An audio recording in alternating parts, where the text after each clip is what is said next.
Hi friends, Jessica Mason here with another episode of Sober Stories. So I'd like to start off by saying that I don't want to talk about this. This is a subject that is personal and private. Feels embarrassing to say out loud, but I feel very compelled to talk about this. I feel like the less we talk about it, the more it's going to happen. So, I have been in pain for coming up on 3 years, every day for 3 years. Now, I've had a handful of days, about a total of 14 days that I was below a level 6. Those were great days. But I have been dealing with serious pain every single day, unrelenting chronic pain. Depression comes along with chronic pain. And I was in a high conflict relationship. They're all very much related. I am also 5 years sober. And I deal with, chemical imbalances in my body that give me increased situational depression, where there's something in my life that's actually causing the depression, but the chemical imbalance in my body makes me feel it, more severely. Or it's just my personality and I feel things very strongly. Take your pick. So over the past 3 years, there have been times that I did not want to continue living. I did not want to continue being in pain. I left my marriage because I knew that the pain was very related to the conflict. I have taken very extreme measures. I have done everything that has been asked of me by every doctor who has suggested anything, but there have been times where I was in pain yesterday, I'm in pain today, and I know I'm going to be in pain tomorrow, and I can't do that anymore. So there have been a few times over the last 3 years that I have really struggled to find the will to continue. Since the end of my marriage, several things have happened. I have had loss in very profound ways. My youngest child is not currently a part of my life because of the divorce and things that happened surrounding it. My best friend hasn't spoken to me, again, because of the divorce. I have been abandoned by a lot of people close to me. I felt very abandoned. Now, as soon as I decided to leave my marriage, I started looking for help. Now, granted, I looked for a therapist throughout the chronic pain experience. I tried a couple. Nothing was working for me. But when I was leaving the marriage and I was dealing with some pretty intense emotions, I started very actively looking for a therapist.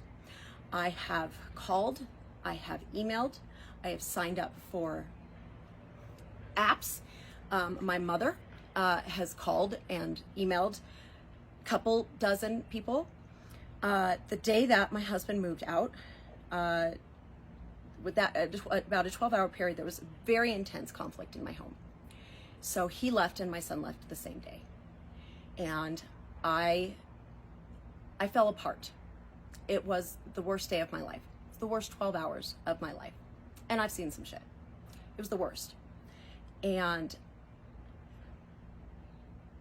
I started to attempt an overdose of my medications.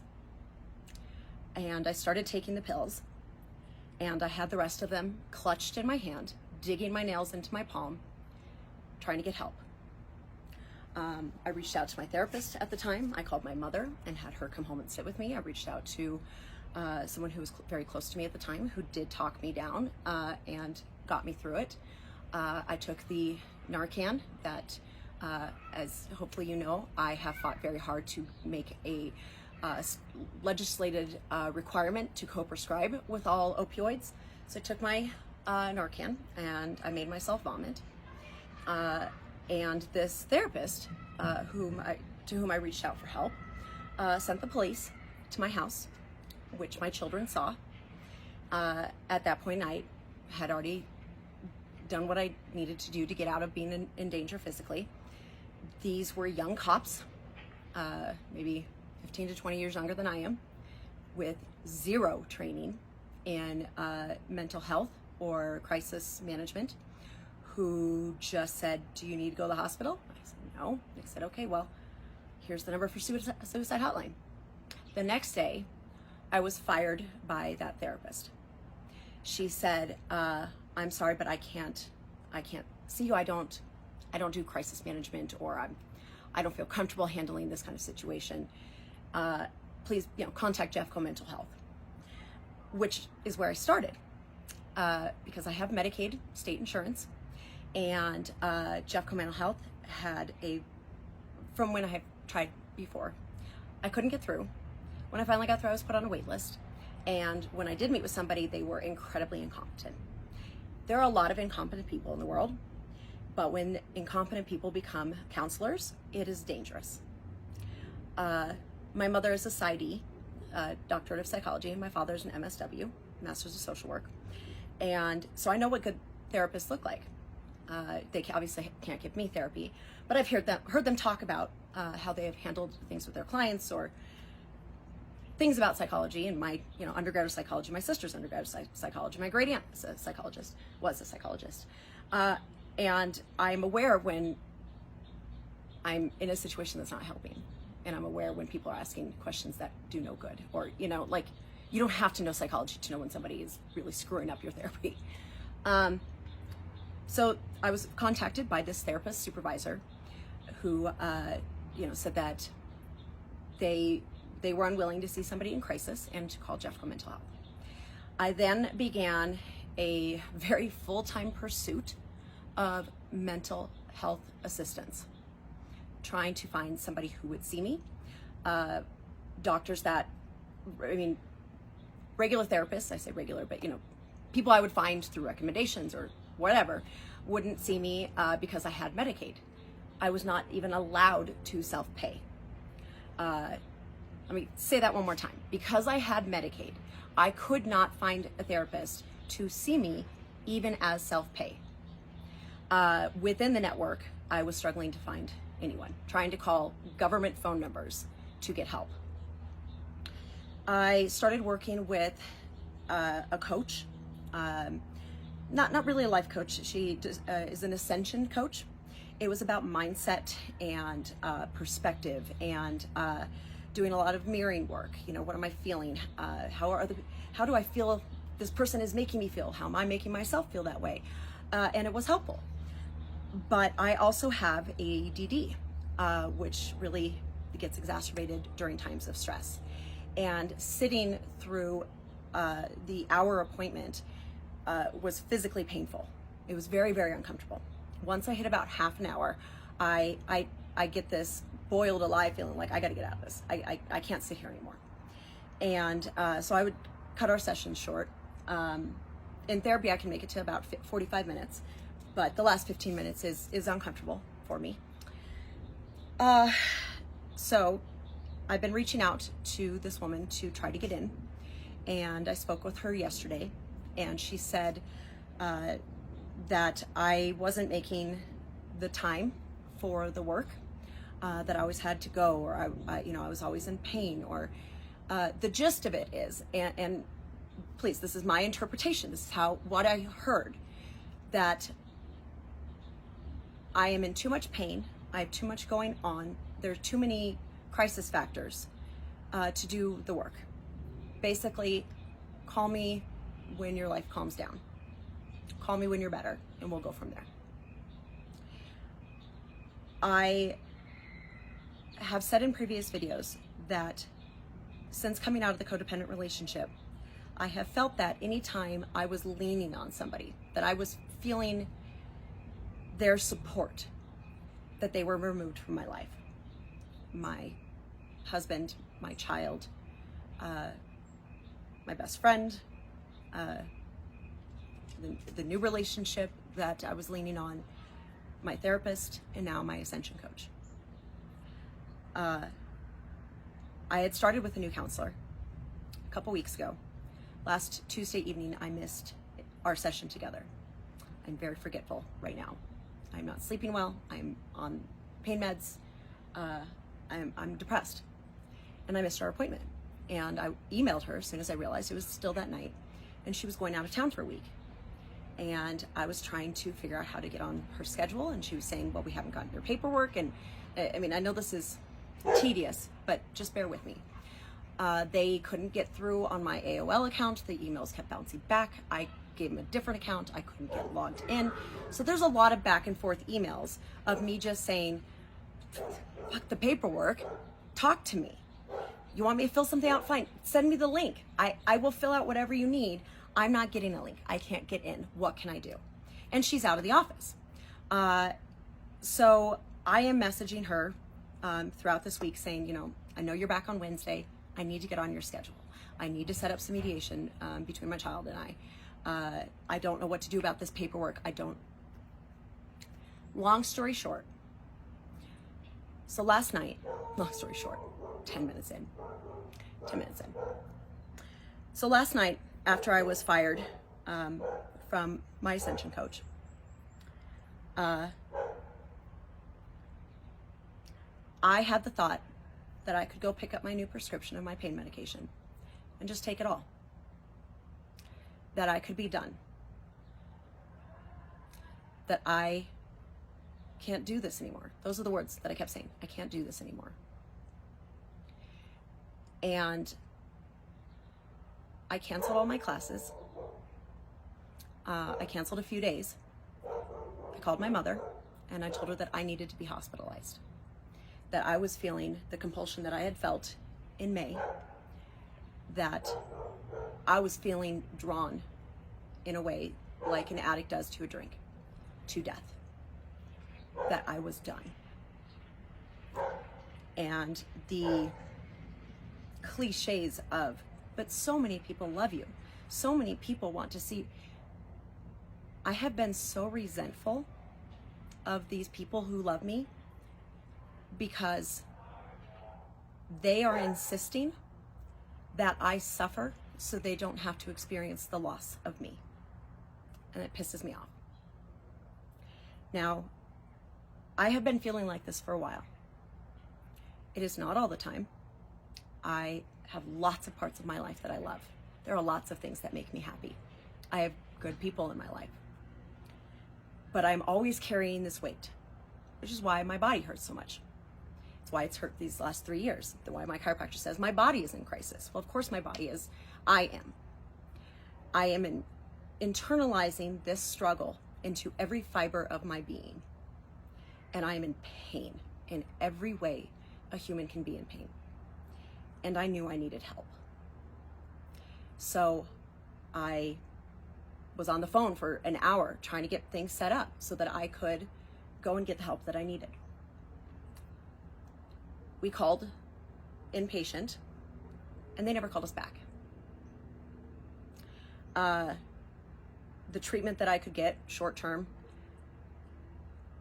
wasn't actually what I needed. It would be over the weekend. It would be, there was not an option available to me. So I got through last night. And then this morning, that therapist I had been exchanging emails with, her supervisor called me. And I got the same speech. We can no longer treat you because, she doesn't do crisis management. Frankly, I don't know what counseling is if it's not helping people with crisis. And she said she was on vacation and you stressed her out with your emails. Why didn't you just call the office? And I said, what office? Who was I supposed to call? I didn't know there were other people in her practice. And if there are other people in her practice, why didn't one of them call me back? Why didn't she get her practice covered when she was going to be gone for a week? Why, when I sent my first email about being in crisis, didn't she reach out to somebody back at the office and have them contact me? Why was that my responsibility? And why is her being stressed on her vacation my problem? So I said, nope, you cannot fire me. I have gone through this enough. I need help. It is your job to help. No, you may not fire me. So she said she was going to talk to this other person. She might take me over as a client because she does crisis management, blah, blah, blah. I'll call you back. She did not. So here, 15 minutes into this video is my point. I am an educated woman. I have high emotional intelligence. I have a support structure. I have insurance. I have two therapists for parents, highly educated in the field of psychology parents. I have every possible thing going for me that could help me get help when I need it. And I could not. I could not get help. I was not standing on a ledge with my toes poking over. I didn't need to call a crisis hotline to have them tell me I have so much to live for. I needed support, the kind of support that comes from a mental health professional talking with me and helping me deal with what I am going through. I don't need to go to the hospital. And when I did, I tried to. I know what I need. And I tried to find it. And I couldn't. The people I sought help from let me down. And I don't just mean the interpersonal relationships, the people close to me who said they loved me and they're like, this is too much, you're on your own. I'm not talking about those people. They have their own shit. I don't fault them for not offering me the support when I needed it. They have their own stuff. I am talking about the people who are trained and paid to help me and didn't. And I'm thinking, if a middle-aged, middle-class, white educated woman with support, insurance, and a psychology background, and enough foresight to recognize I am at the top stair and at the bottom of this staircase is suicide. No, I'm not on the bottom step. I don't need somebody to pull me back. I'm at the top of the staircase and I see what's at the bottom and I need help. If I cannot get the help to literally save my life, our system is broken. How many people have tried to get help and have ended up dead, self-medicated, homeless, hurting others? This isn't just a me problem. I did everything I was supposed to do. I contacted everybody I was supposed to. I took medications I was supposed to. I have done everything that you can ask of a person. I have every possible advantage in my life to help me.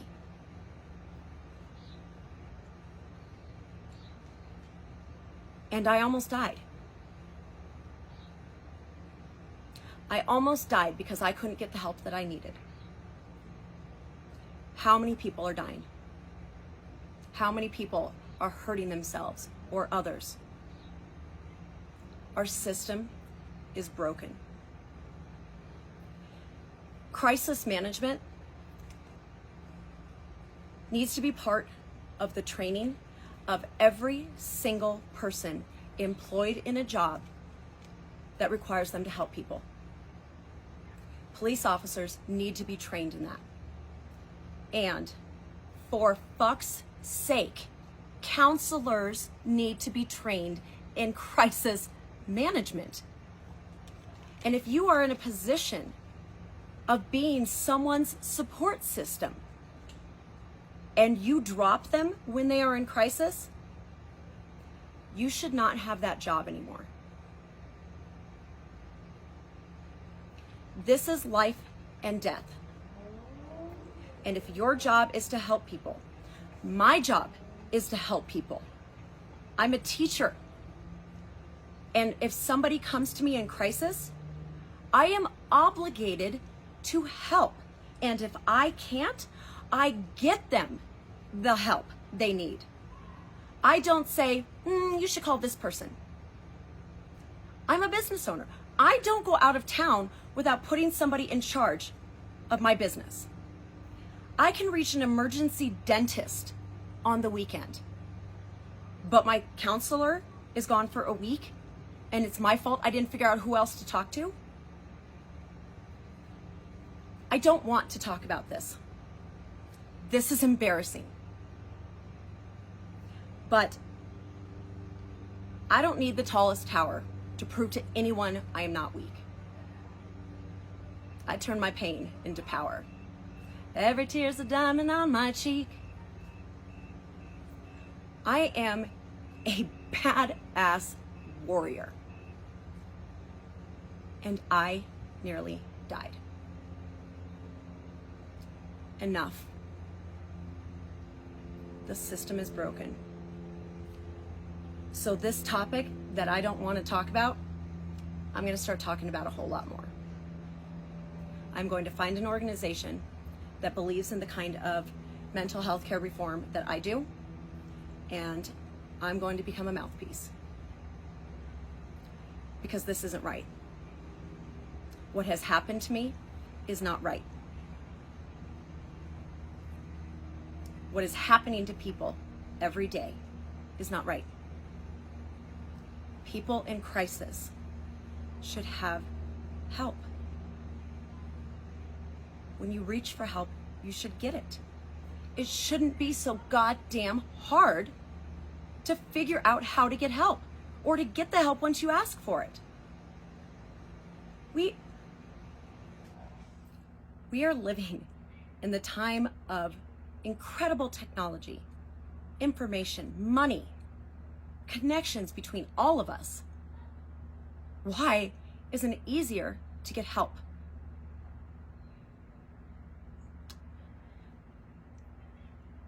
I am a warrior. I am a badass. And I'm struggling.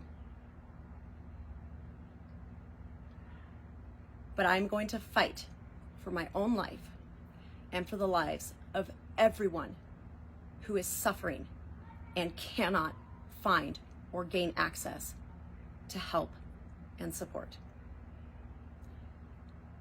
So this is the first of probably many videos. I don't know what direction I am taking this yet, but my life was spared for a reason. This is it. So, get used to it. We're going to be talking about this. Thanks.